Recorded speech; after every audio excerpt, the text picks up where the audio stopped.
मैया के 16 सिंगार हो, कोई टोना न मारे। मैया के 16 सिंगार हो, कोई टोना न मारे।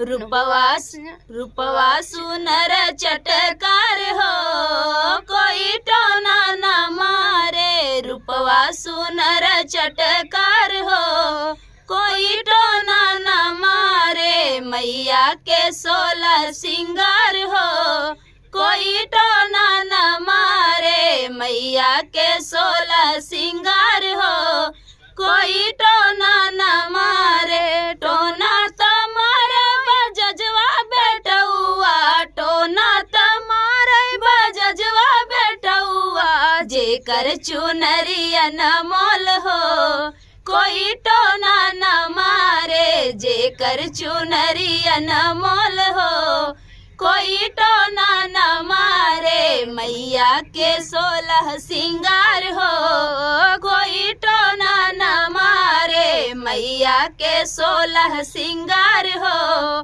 कोई टोना न मारे। टोना तो मारे वही मलिया बेटौआ, टोना तो मारे वही मलिया बेटौआ। जेकर गजराया न मोल हो, कोई टोना न मारे। जेकर गजराया न मोल हो, कोई टोना न मारे। मैया के 16 सिंगार हो, कोई टोना न मारे। मैया के 16 सिंगार हो, कोई टोना न मारे।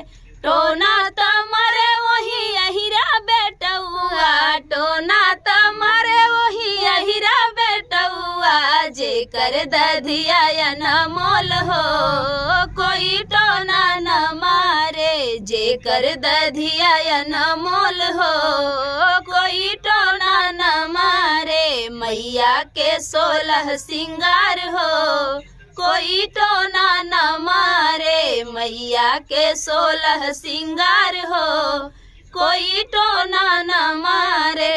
टोना त मारे उहै पंडित बेटौआ, टोना त मारे उहै पंडित बेटौआ। जेकर पोथिया न मोल हो, कोई टोना न मारे। जेकर पोथिया न मोल हो, कोई टोना न मारे। मैया के 16 सिंगार हो, कोई टोना न मारे। मैया के 16 सिंगार हो, कोई टोना न मारे।